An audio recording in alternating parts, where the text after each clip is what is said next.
Assalamualaikum warahmatullahi wabarakatuh. Perkenalkan, nama saya Ervi Seisha Dwi Citra Utami, NIM 19136013 Prodi Geografi NK. Di sini saya akan menjelaskan tentang Asia Timur dengan mata kuliah Geografi Regional Dunia dengan dosen pengampunya Dr. Randa Rahmanali MPD. Asia Timur memiliki luas sebesar 11.840.000 km persegi dan jumlah penduduknya yaitu 1,6 miliar. Letak astronomis Asia Timur yaitu 26 derajat lintang utara sampai 48 derajat lintang utara dan 67 derajat bujur barat sampai 125 derajat bujur barat. Batas-batas wilayah Asia Timur ini yaitu sebelah utaranya berbatasan dengan Siberia atau wilayah negara Rusia, sebelah timurnya berbatasan dengan Samudra Pasifik, sebelah selatan berbatasan dengan negara Laos, Myanmar, Vietnam, Bhutan, dan India. Sebelah baratnya berbatasan dengan Tajikistan, Kirgistan, dan Kazakhstan. Asia Timur memiliki 6 negara, yaitu negara Cina, Mongolia, Korea Utara, Korea Selatan, Taiwan, dan Jepang. Kita akan membahas satu persatu negara ini. Yang pertama, kita akan membahas tentang batas wilayah setiap negara. Yang pertama yaitu Cina. Cina beribu kota di Beijing. Cina memiliki luas sebesar 9.597.000 km persegi. Letak astronominya yaitu 18 derajat lintang utara sampai 54 derajat lintang utara dan 73 derajat bujur timur sampai 135 derajat bujur timur. Batas-batas wilayahnya yaitu sebelah barat berbatasan dengan Kazakhstan dan Uzbekistan. Sebelah timur berbatasan dengan Jepang dan Korea. Sebelah utara berbatasan dengan Mongolia, dan sebelah selatannya berbatasan dengan Myanmar, Laos, India, dan Kamboja. Kemudian ada negara Jepang yang beribu kota di Tokyo. Letak astronominya antara 30 derajat lintang utara sampai 47 derajat lintang utara, dan antara 128 derajat bujur timur sampai 146 derajat bujur timur. Luasnya yaitu 377,5 km persegi. Batas-batas wilayahnya yaitu sebelah barat berbatasan dengan Korea Utara dan Korea Selatan dan Rusia. Sebelah timurnya berbatasan dengan Samudra Pasifik dan sebelah utaranya berbatasan dengan Laut Okhotsk. Sebelah selatannya berbatasan dengan Laut Cina Timur dan Laut Rusia. Jepang ini memiliki 4 pulau utama, yaitu Pulau Hokkaido, Pulau Honshu yang paling besar dan pulau utama paling besar, dan ada Pulau Shikoku dan Pulau Kyushu. Kemudian ada negara Mongolia. Mongolia beribu kota di Ulaanbaatar. Luasnya sebesar 1.564.116 km persegi. Letak astronominya yaitu 41 derajat sampai 52 derajat lintang utara dan 87 derajat sampai 120 derajat bujur timur. Batas wilayahnya itu sebelah barat berbatasan dengan Cina, timur juga berbatasan dengan Cina, utara berbatasan dengan Rusia, selatannya berbatasan dengan Cina. Kemudian ada Taiwan. Taiwan beribu kota di Taipei. Letak astronominya 23 derajat 46 menit lintang utara dan 121 derajat 0 menit bujur timur. Luasnya sebesar 36.193 km persegi. Batas wilayahnya sebelah barat berbatasan dengan Selat Taiwan. Sebelah timur berbatasan dengan Laut Filipina. Sebelah utaranya berbatasan dengan Laut Cina Timur, sebelah selatannya berbatasan dengan Selat Luzon. Kemudian negara Korea Utara. Korea Utara beribu kota di Pyongyang. Letak astronominya yaitu 37 derajat lintang utara sampai 43 derajat lintang utara, dan 124 derajat bujur timur sampai 131 derajat bujur timur. Luas wilayahnya yaitu 120.540 km persegi. Batas wilayahnya yaitu sebelah barat berbatasan dengan Sungai Kuning dan Teluk Korea. Ini. Sebelah timurnya berbatasan dengan Jepang. Sebelah utaranya berbatasan dengan Rusia dan Tiongkok. Sebelah selatannya berbatasan dengan Korea Selatan. Kemudian ada Korea Selatan beribu kota di Seoul. Letak astronominya 33 derajat 06 menit 40 detik lintang utara sampai 43 derajat 0 menit 39 detik lintang utara dan 124 derajat 11 menit 00 detik bujur timur sampai 131 derajat 52 menit 42 detik bujur timur. Luas wilayahnya yaitu 100.210 km persegi. Batas wilayahnya sebelah barat berbatasan dengan Cina, sebelah timur berbatasan dengan Laut Jepang, sebelah utara berbatasan dengan Korea Utara, dan sebelah selatannya berbatasan dengan Laut Kuning. Kemudian kita akan membahas tentang morfologi dan topografi. Yang pertama yaitu negara Cina.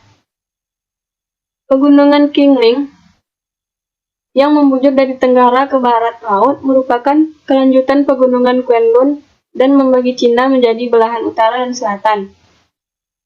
Bagian timur Cina, belahan utara, sebagian besar terdiri dari lembah yang dikelilingi oleh pegunungan. Cina ini secara geomorfologinya termasuk wilayah yang cukup rumit karena komplikasi permukaan buminya. Puncak tertinggi di Cina yaitu Gunung Gongga yaitu 7.556 meter. Cina mempunyai pegunungan Qingling, Kunlun, Himalaya, dan Qilian. Dan sungai terpanjangnya itu Sungai Huang atau Sungai Kuning dan Sungai Yangtze. Cina memiliki lembah yaitu Jiuzhaigou dan Huanglong dan memiliki danau Qinghai, Poyang, dan Dongting. Cina memiliki gurun Ordos dan Gobi dan memiliki dataran tinggi Qinghai, Tibet, dan Mongolia Dalam, Laos, Yunnan, Guizhou. Kemudian ada negara Jepang. Jepang ini memiliki 4 pulau utama yaitu Hokkaido, Honshu, Shikoku, dan Kyushu. Kekompakan wilayah serta kepulauan ini memberi pengaruh besar terhadap perkembangan Jepang ini. Garis pantai yang panjang dan berlekuk-lekuk dengan pelabuhan-pelabuhan alamnya serta perairan yang terlindung, semuanya menguntungkan Jepang sebagai negara maritim. Penyebaran gagasan-gagasan baru berjalan begitu cepat karena sedikit bagian dari negeri Jepang yang jaraknya mencapai lebih dari 100 km dari tepi laut.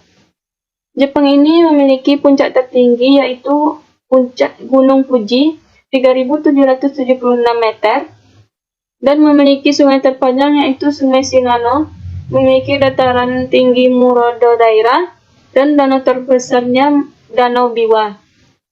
Jepang juga mempunyai lembah yaitu Lembah Ngarai Sosenkyo dan mempunyai gurun yaitu Gurun Tottori. Mempunyai pegunungan Alpen Jepang. Kemudian Mongolia. Bagian selatan Mongolia terdapat Gurun Gobi dan bagian barat dan utara Mongolia ini kebanyakan pegunungan. Puncak tertinggi di Mongolia yaitu Bukit Kwiten 4.372 meter dan mempunyai sungai Onon dan Yenisei, mempunyai lembah Orkhon, dataran tinggi Mongolia Plateau, gurunnya Gurun Gobi tadi, Danau Kovsgol, dan pegunungannya mempunyai pegunungan Altai, Kentil, dan Sayan, yaitu Korea Utara. Korea Utara menguasai sebagian utara semenanjung Korea. Para wisatawan dari Eropa yang mengunjungi Korea menyatakan bahwa negara itu menyerupai laut di tengah-tengah angin ribut, karena banyaknya rentangan perbukitan yang kira-kira 80% daratan Korea Utara terdiri dari beberapa gunung dan dataran tinggi, dipisahkan oleh lembah-lembah yang dalam dan sempit. Dataran pesisir luas di barat dan tersekat-sekat di timur. Sebagian besar penduduk menetap di dataran rendah. Korea Utara memiliki puncak tertinggi yaitu Gunung Baekdu, 2.744 meter, mempunyai sungai Amnok, Tumen, dan Taedong, mempunyai danau yaitu Danau Surga, mempunyai pegunungan Rangrim, Gangnam, dan Taebe. Kemudian lanjut Korea Selatan. Korea Selatan mempunyai topografi sebagian besar berbukit dan tidak rata. Pegunungan di wilayah timur umumnya menjadi hulu sungai-sungai besar seperti Sungai Han dan Sungai Naktong. Sementara wilayah barat merupakan bagian rendah yang terdiri dari daratan pantai yang berlumpur. Di wilayah barat dan selatan yang terdapat banyak teluk, terdapat banyak pelabuhan yang baik seperti Incheon, Yeosu, Gimhae, dan Busan. Korea Selatan memiliki puncak tertinggi yaitu Gunung Halla, 1.950 meter, mempunyai Sungai Han dan Sungai Naktong. Danaunya mempunyai Tangeum, Jinyang, Ilsan, Chongpyeong. Pulau terbesar di negara Korea Utaranya yaitu Pulau Jeju. Pegunungannya yaitu Pegunungan Bukhan, Seora, Jiri, dan Nam. Lembahnya yaitu Samaksa, Yeongjong, dan Mureong.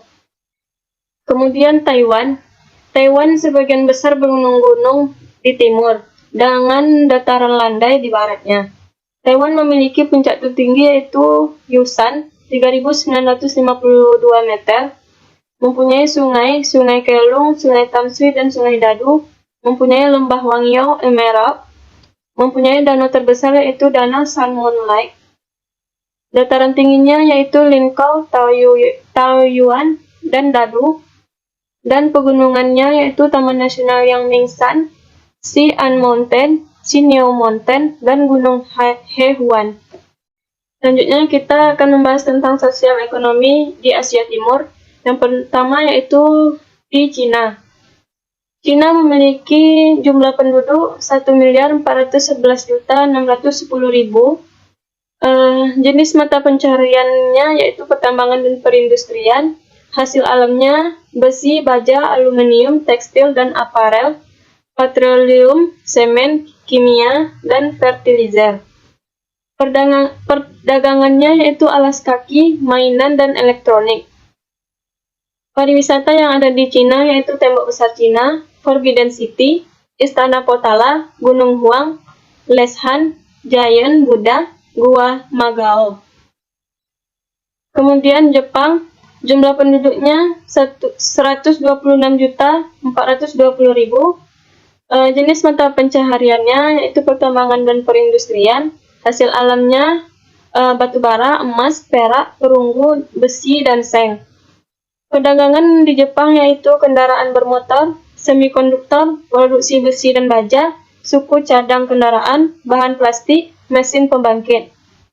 Pariwisata yang ada di Jepang yaitu Tokyo Skytree, Fushimi Inari Taisha, Gunung Fuji, Istana Himeji, Tokyo Disneyland, dan Disney Sea. Kemudian negara Mongolia memiliki jumlah penduduk 2.892.876. Memiliki jenis mata pencaharian pertambangan dan perindustrian. Hasil alamnya yaitu tembaga, batu bara, molybdenum, timah, tungsten, dan emas. Perdagangannya yaitu molybdenum, fluorspar, timah, tungsten, dan emas, minyak, makanan dan minuman, pengolahan dari produk hewani, Kashmir wool, dan manufaktur serat alami. Pariwisata yang ada di Mongolia yaitu Altai Tavan Bog National Park, Ambar Bayas Galan Monastery, Erden Zoo Monastery, Gorky Terre National Park. Kemudian Korea Utara memiliki jumlah penduduk 25.491.000, memiliki jenis mata pencaharian pertambangan dan perindustrian, hasil alam besi, emas, magnesium, seng, tembaga, batu kapur, molybdenum, dan grafit. Perdagangannya yaitu perdagangan nuklir, metamfetamin, dan tekstil. Pariwisata yang ada di Korea Utara yaitu Juche Tower, Victorious War Museum, Kumsusan Palace of the Sun, Jembatan Sino, Monumen Arc of Triumph, Gunung Baekdu. Lanjut ke Korea Selatan. Korea Selatan memiliki jumlah penduduk 51.446.201. Jenis mata pencariannya yaitu pertambangan dan perindustrian juga. Hasil alamnya batu bara, biji besi, tembaga, timbel, seng, tungsten, emas, grafit, fosfat, dan perak. Perdagangannya yaitu pembuatan kapal, produksi ban, serat sintesis.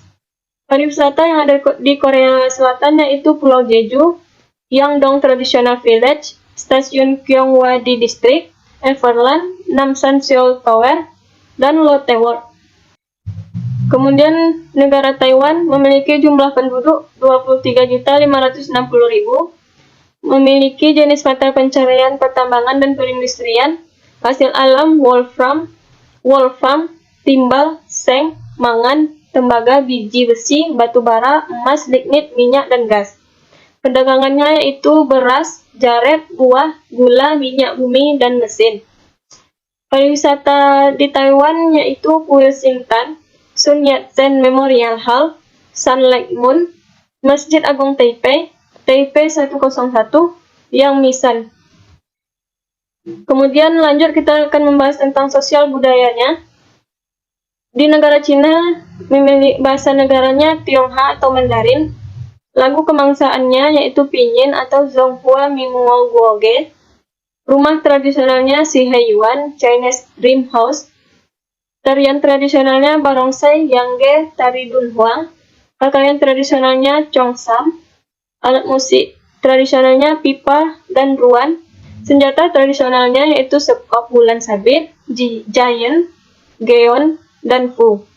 Makanan khas yang ada di Cina yaitu bakpao, capcay, wonton, lumpia, dan dimsum. Kemudian sosial budaya di Jepang, bahasa negaranya yaitu Jepang, lagu kebangsaannya Kimigayo, pakaian tradisionalnya kimono, rumah tradisional minka, tarian tradisional kabuki, kasa odori, nana zumai. Alat musik tradisionalnya yaitu koto, samisen, taiko. Senjata tradisionalnya yaitu katana, kunai, wakizashi, dan makanan khas tradisional Jepang yaitu sushi, sashimi, shabu-shabu, ramen, mochi, dan udon. Kemudian lanjut ke sosial budaya Mongolia, bahasanya yaitu Mongol, lagu kebangsaannya Mongol Usin-Torin Dulal, pakaian tradisionalnya dil atau kaftan, rumah tradisionalnya ger, tarian tradisionalnya bielge, alat musik tradisional matokin, senjata tradisional kakute, sodegarami, zuehender, dan madu. Makanan khas dari Mongolia yaitu pusur, bus, korkok, suifan, bodok, guriltai, shul. Kemudian sosial budaya di negara Korea Utara dan Korea Selatan, yaitu bahasanya bahasa Korea, lagu kebangsaannya Aigokka, pakaian tradisionalnya hanbok, rumah tradisionalnya hanok, alat musik tradisionalnya gayagum, daegum, haegum, dan gyeomungo. Tarian tradisionalnya yaitu Seongmu Dance, Hallyeongmu Dance. Makanan khas dari Korea Utara yaitu Pyongyang, naengmyeon, bubur jagung, injogogi bap, sondae, dan tofu bap. Kemudian makanan khas dari Korea Selatan yaitu kimbap, bibimbap, kimchi, tteokbokki, jjajangmyeon, bulgogi, ramyeon, taikobu, hotdog. Kemudian sosial budaya di Taiwan yaitu bahasanya bahasa Mandarin, lagu kebangsaannya San Minchuei, pakaian tradisional totem, rumah tradisional Minnan, tarian tradisionalnya Lo Chia Sam Taichu. Alat musik tradisionalnya yaitu erhu, dan makanan khas dari Taiwan yaitu mie kuah sapi, misoa, kuah usus, omelet tiram, stik ayam, dan chow tofu. Kemudian kita lanjut membahas tentang politik dan kerjasama dengan Indonesia. Yang pertama yaitu Cina.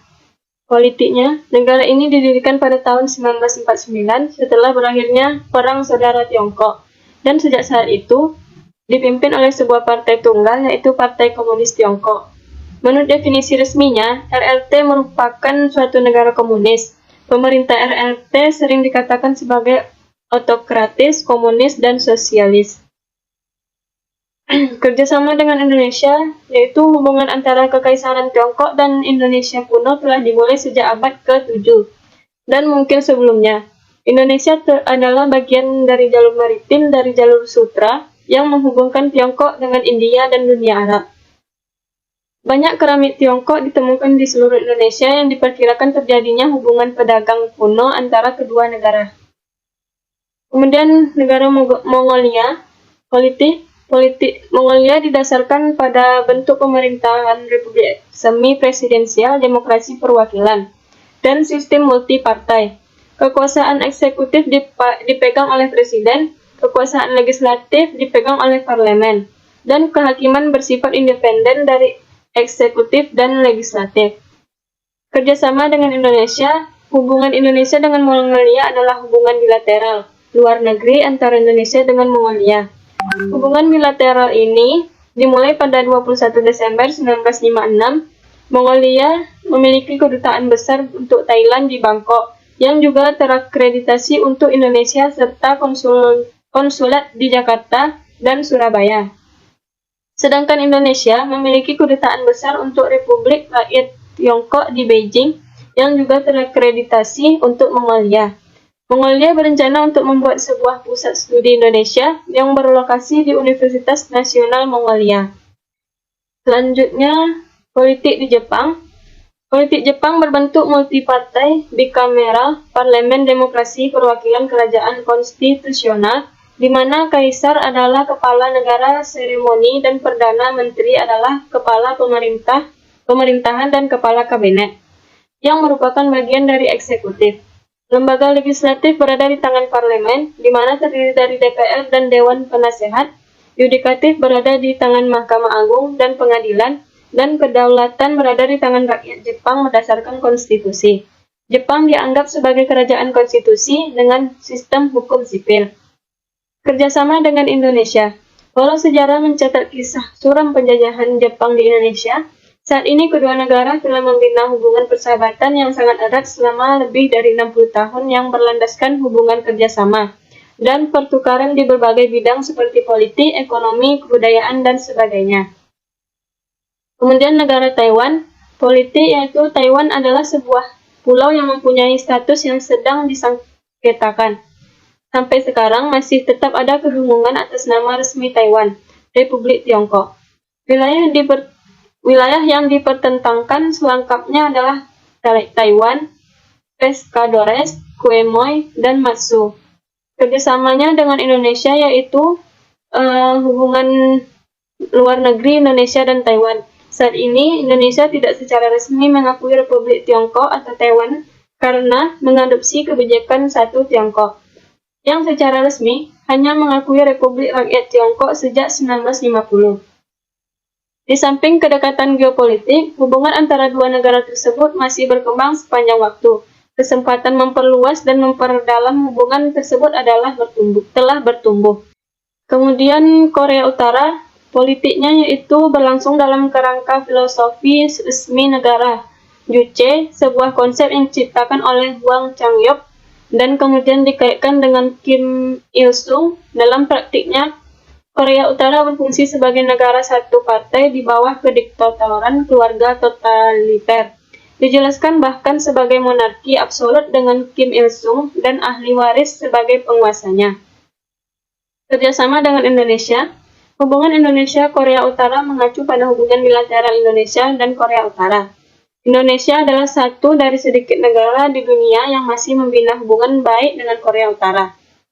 Walaupun Korea Utara ini dikenai sanksi dan isolasi internasional akibat pelanggaran HAM dan program rudal nuklirnya.